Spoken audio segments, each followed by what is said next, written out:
If you're an author or plan to be one, get excited because this podcast is for you. Book Marketing Mentors is the only podcast dedicated to helping you successfully market and sell your book.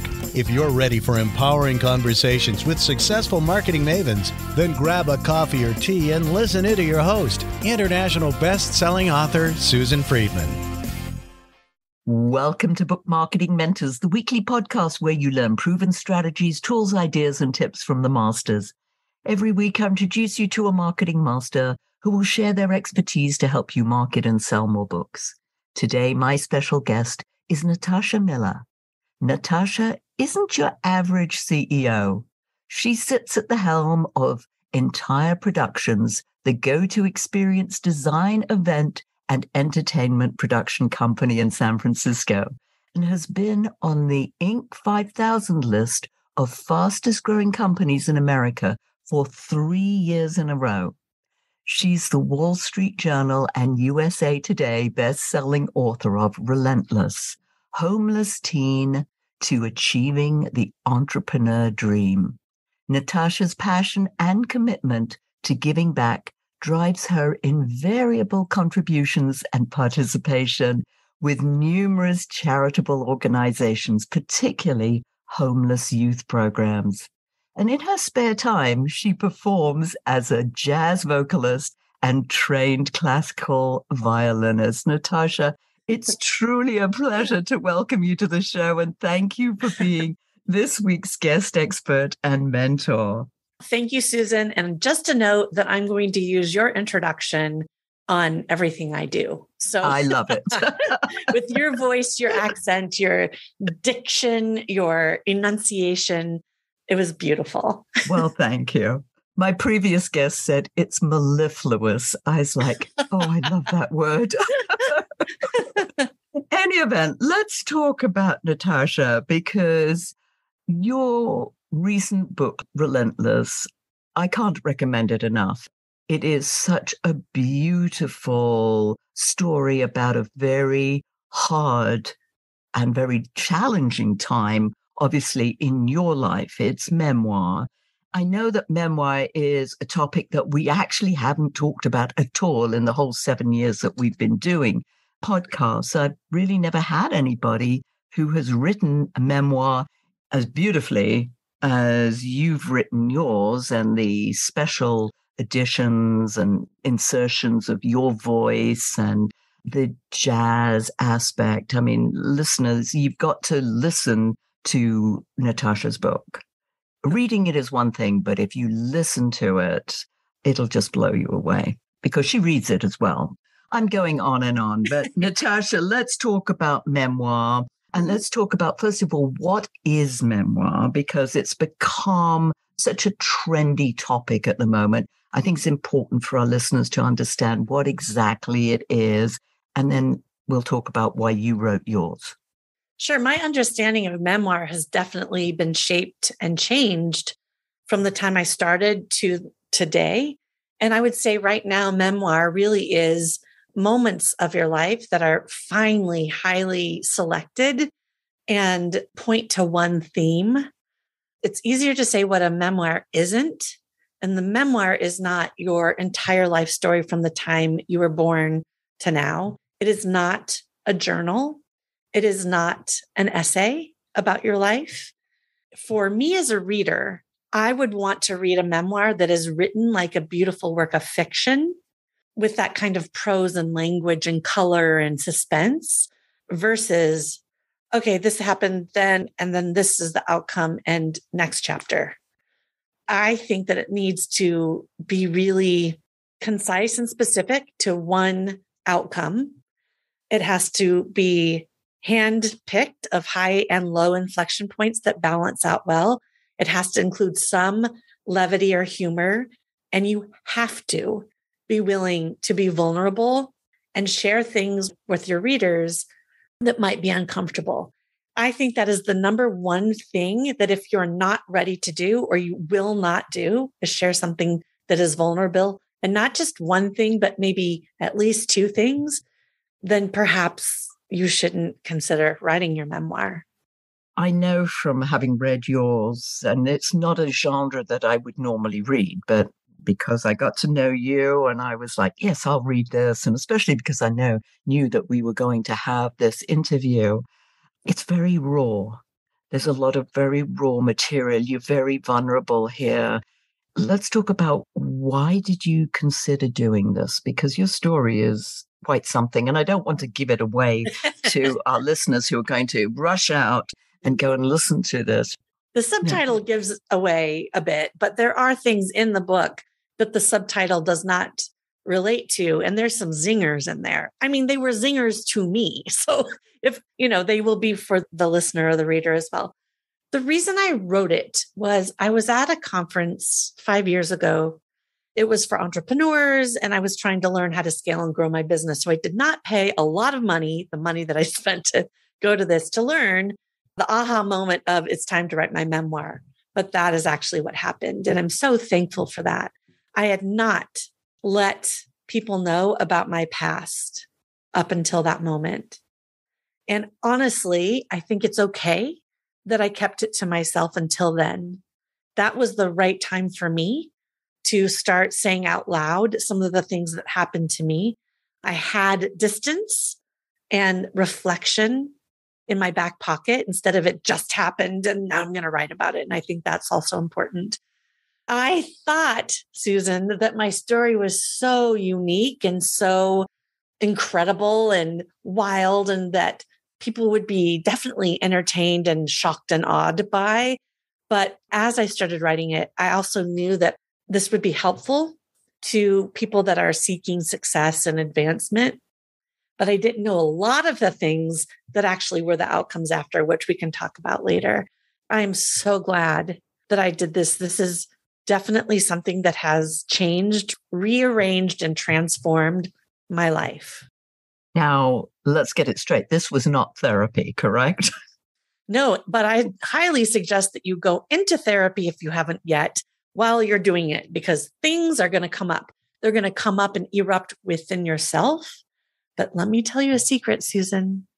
You're going to learn things about yourself and your family while you're writing it that you never knew. And you will probably remember what one of those things was for me. And let's not tell anyone, because that's the teaser.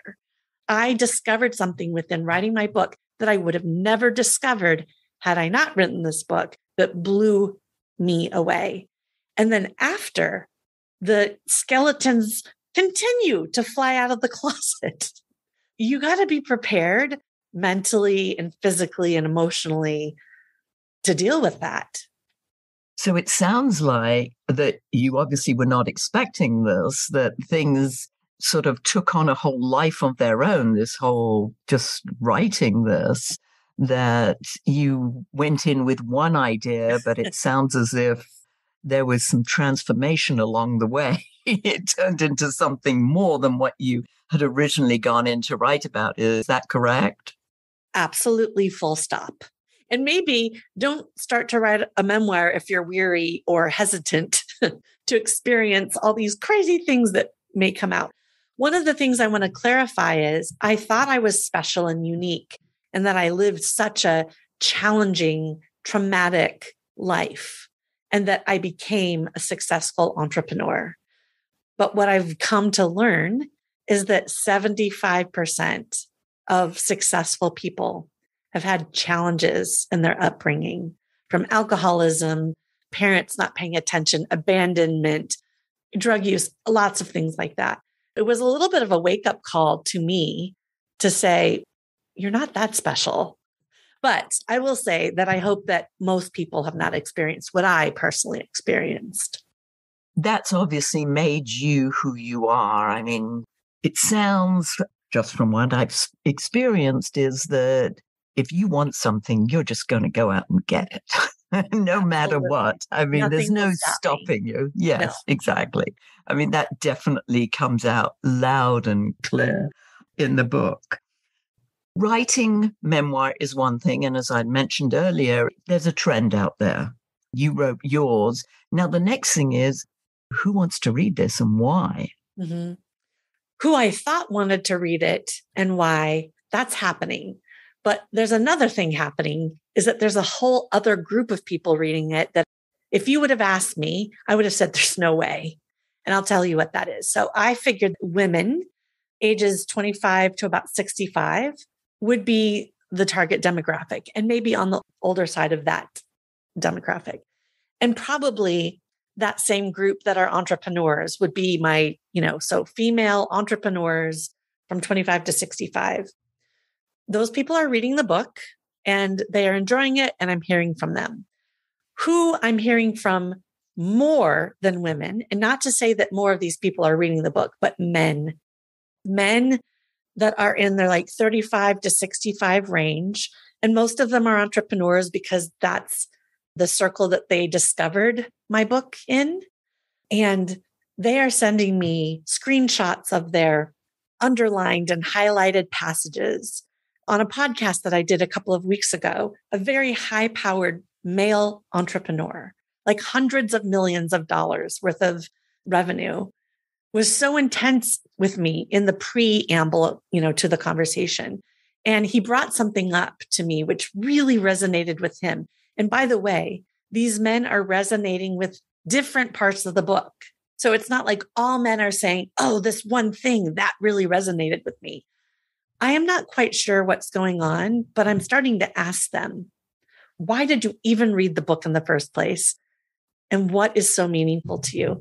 So the one thing this particular man did was he was very touched with the little note that my daughter had written to me during the pandemic for Mother's Day. Then he read that note aloud on the podcast. So for him, that was a major important takeaway. And I am here for it. I love it. I love that it's affecting both men and women. And I'm very surprised that it's affecting men. And also, the demographic is so large. I mean, when authors come to me and I say, well, who's your audience? And let's say you would come to me with that. I would have loved to have published this book, but I know we didn't. And next time. However, if you had said the demographic was 25 to 65, female entrepreneurs, professionals, or men with that same, 35 to 65. I'm like, Natasha, you've got to narrow that down. Mm-hmm. That's too huge a market to even think about going after. It sounds as if those people, what they have in common is the element of being an entrepreneur.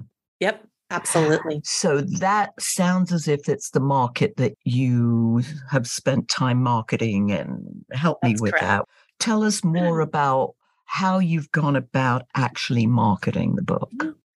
I had a 25-point monster marketing plan. I put all eggs in the baskets. This was very important to me. I had produced 7 CDs of my life's work as a musician. And this book seemed even bigger, much bigger than any one of those releases, which they all feel like my babies. So I created this checklist of initiatives and strategies that I wanted to do. I knew that I would market to, like, I'm an entrepreneurs organization. So to that group, that's 15,000 people all over the world. Also YPO. I'm the leader of the authors group in the Forbes Business Council. My world really is entrepreneurs. That is 90% of who I spend time with. That's outside of my family and neighborhood. I have access to these people. I did an incredible, very detailed influencer box campaign where not only did I create this beautiful printed 3D box that shipped with my book, but I had a 14 karat gold necklace created that says Relentless in my handwriting engraved. I put things in the box that had to do with the book, like scratch and sniff popcorn stickers and malted milk balls.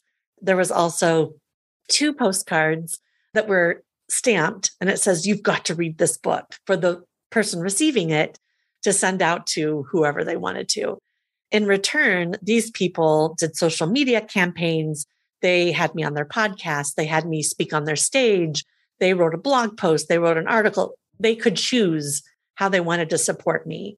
And I reached out to a little bit over 100 people, and 75 people said yes and were in that program. That was one of 25 things that I did. Oh, my goodness. I know. I'm going to be honest right now. It was a little manic. It was a lot of excitement. And I knew that I wanted this book. This was not a business card book. This wasn't, I'm trying to get more business for entire productions or any of my other things. Yes, it may lead to more business in everything that I do, but you read the book. It's not a sales book Mm-hmm. by any means. In fact, some people might read it and go, oh boy, I'm not sure about this one. Well, it just makes you realize that, again, like I said before, that whole idea of being relentless, I mean, that's a perfect title for it. You are relentless. And really the message for me was that if you want to get something, that you have to be relentless about it. To get what you want is like, yeah, go out and get it and just keep getting it, even though you get knocked down. Oh, yeah. Being knocked down is sometimes a help because it just fuels the fire. I'm now giving an experiential keynote that's called It's Not Enough to Be Resilient. And in that title, I don't give, you have to be relentless, but that is within the speech. Resilience just bounces you back to where you were before you had this challenge. And you have to be relentless to get past where you're at today and to your dreams and what you want to be successful in, and quite possibly past that mark. I can tell you for sure, Susan, that I have exceeded any expectations anyone else had of me, and definitely the expectations I had for myself. And yes, I have imposter syndrome. And yes, I think, oh, that's not for me. And you know what I do with that? I push it away and I just charge forward.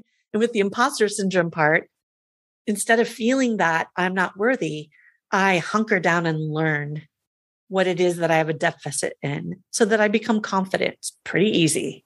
Oh, so easy. Just like that. Yes. We could do a whole program just on that one subject alone. Yep. What did you want the book, or what do you want the book to do for you? I think I didn't have this in words before, but I knew it would be a significant legacy piece for what I had accomplished.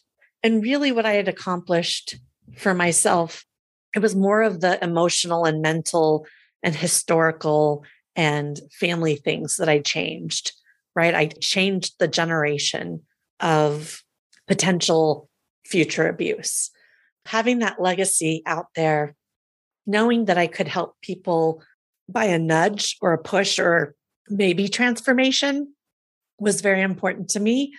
Also, I was the only one in my family that wasn't considered a writer. And I wasn't really trying to prove that I was a writer. I'd been a songwriter. I do okay with copy. But like my grandmother, as you read in the book, was a professionally published author of family communication books. I wanted to prove my value in my family above and beyond the other things that I was doing to prove that. And this was one of them. So it was cathartic. Yes, it had to do with some therapy because it's therapeutic, but I'd worked on so many things in therapy before. You can't really write a great memoir if you haven't reconciled a lot of what you went through. Yeah. And it's like giving a keynote speech and you're sharing a very raw subject material story. You just can't break down in the middle of it. No. This isn't a therapy session. So, yeah, in the same way, the book, yes, there's catharsis and there is an element of therapy, but that's not why you're doing it. No, and the reasons kept changing, Susan, and building. And I would say the outcomes are changing and building and growing. And I think they will for quite some time. And appreciating that journey and allowing it to be many different things instead of just the one thing you thought it would be is, something to embrace. Making a difference. And as you said, looking to change behavior for the next generation and future generations. I know that homeless youth programs are something that you're very involved in. How do you feel you're impacting those people because they've gone through so much in their life and they're still young? How do you feel that perhaps you're making an impact with them? Well, I've spoken in Los Angeles to the Covenant House. And it was interesting because when I went there, this was a few years ago, here I am, a white woman talking to them about like the potential career in events. Nobody wanted to hear about that from me. They're taking one look at me and they're like, we don't identify with this woman. Like, oh, whatever.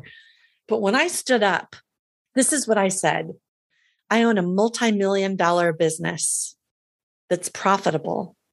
And I used to live in a place just like this one here. They got up and were hooting and hollering and clapping. And I had their attention the entire time because what they saw was their potential. And we don't wear that on our sleeves, right? I don't have a badge when I go outside to the grocery store, right? That says, this is what I experienced. And people do judge each other by the way we look and hold ourselves. And that day, I was able to meet them where they were. And I try to do that everywhere I go because no one was paying attention to me. No one was coming to save me. And I so desperately wanted someone to. And if I can give someone that's similar to me back in those days some sort of comfort and hope, I'm so honored to do that. I wasn't the beneficiary of that growing up. That's incredible. Yes, but the impact that you have, and I know for me, it would make so much more difference to who I'm being, that I'm having an impact, even if it just changes one child and the future of one child. Susan, that's so funny you bring that up because I set out, when I was marketing this book and I said this, I don't want to just affect one person. Why on earth would I go through all of this and write a book and publish it, market it to affect one person? I want to affect every single person that reads or listens to this book in some manner. That's how I look at it. But I think that's my all-in personality also. Yeah, because you want to do things big. I mean, you're not happy with doing things small. It's like the big. Yes, I totally get that. And I bet with these kids, if you started singing to them, I bet they just love that. I mean, your voice is so incredible. Your marketing, as you said, was like over the top. Let's say we're talking to authors who don't necessarily have the kind of marketing budget that perhaps you put into marketing your book. Mm-hmm. What are some simple shoestring budget type things that they could think about doing? And especially marketing a memoir, let's say, because I think memoir is very different from your regular nonfiction book that's in a certain topic for a specific audience. Yours is much broader. Yes. So I think it starts with, honestly, the book cover. That is such a number one of the marketing situation that you have to have in mind. I believe my book has done as well as it has in great part because of the cover art.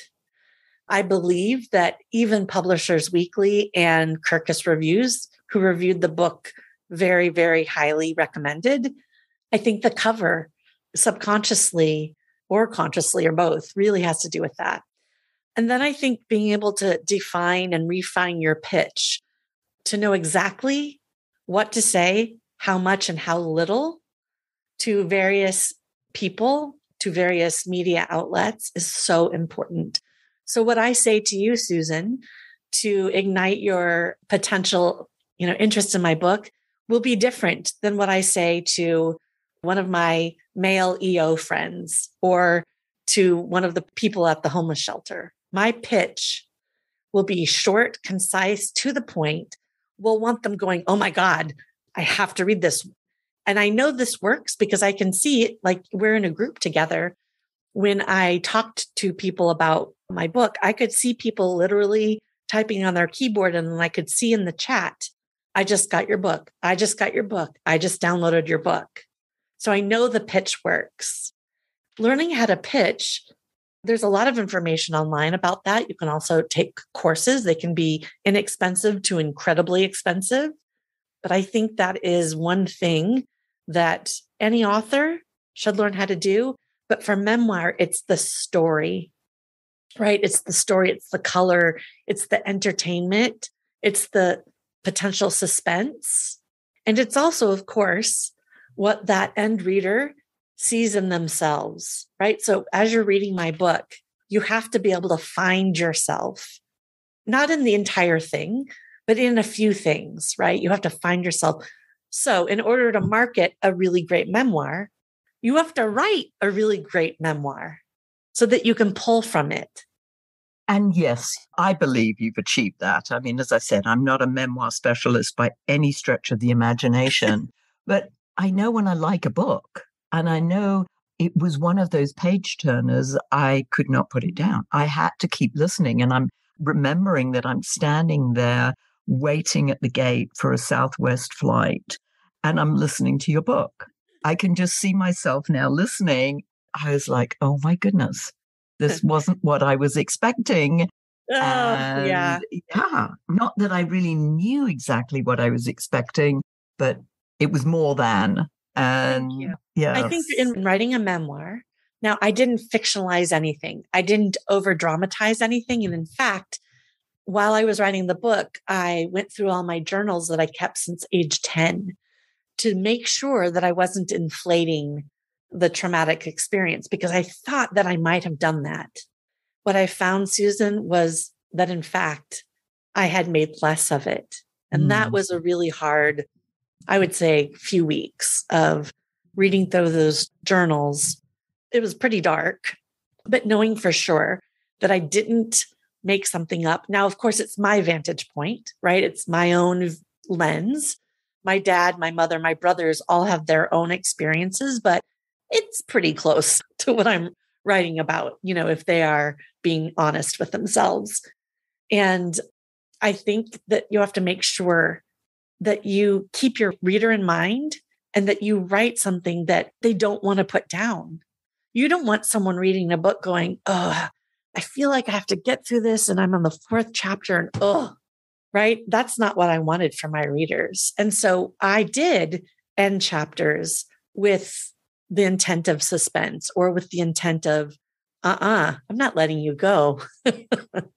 Very much so. And the beauty and the craftsmanship of a good writer, and also that idea of the cliffhanger, you're just leaving someone suspended and you've just got to go to the next chapter because you're like, well, what happened? Now, the other thing that when people tell their stories, when they're so dramatic, like yours, I'm like, oh my goodness, I didn't even know anything like this could happen. I mean, I grew up in a very, middle class background.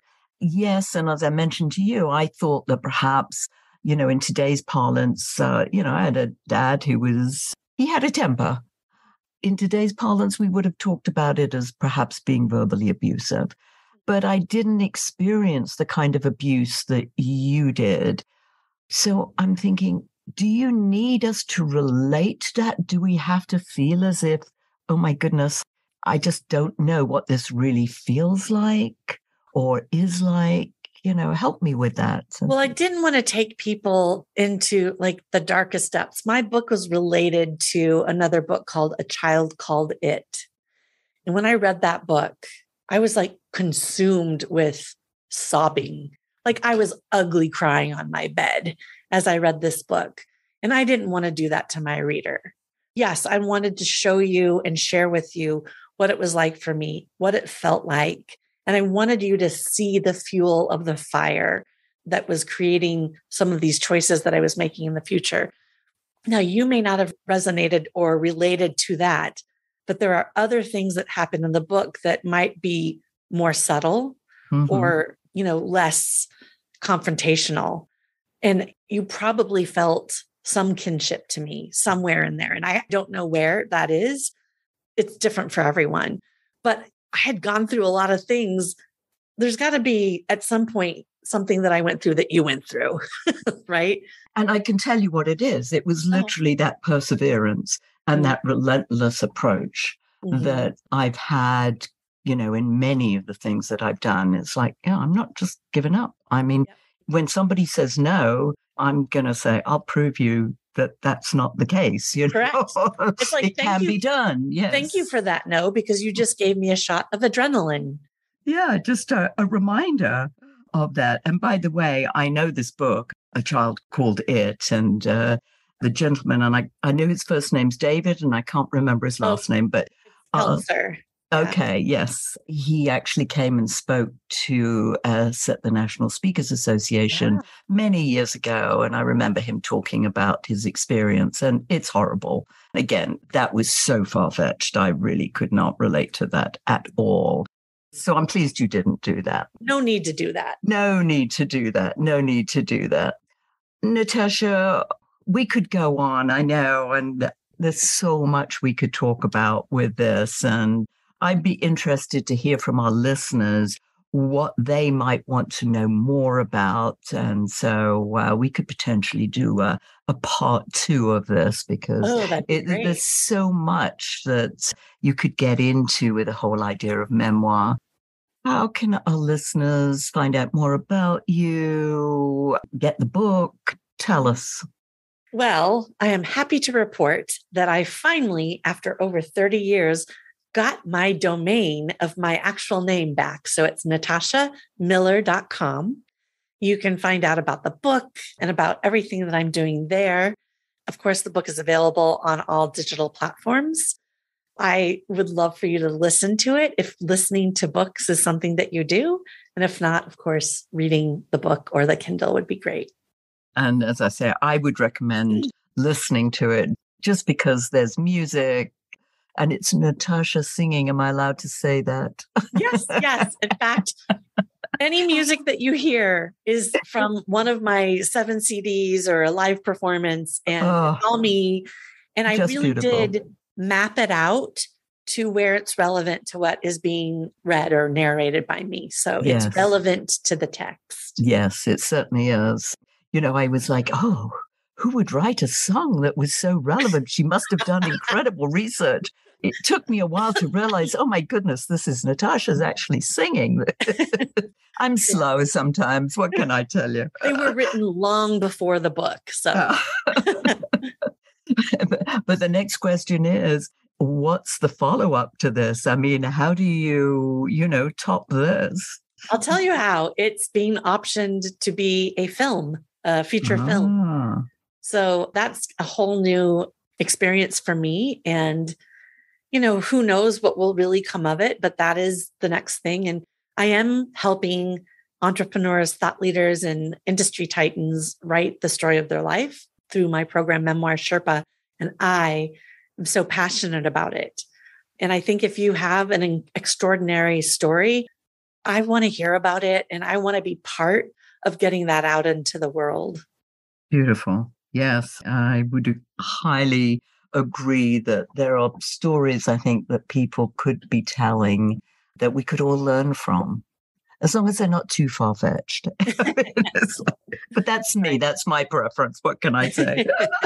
Natasha, if you were to leave our listeners with a golden nugget, what would that be? I would say this: if you're listening to this and you're thinking to yourself, my story's not that interesting, or we've heard these, from rags to riches stories forever. Nobody's going to want to hear my story. I would challenge you on that.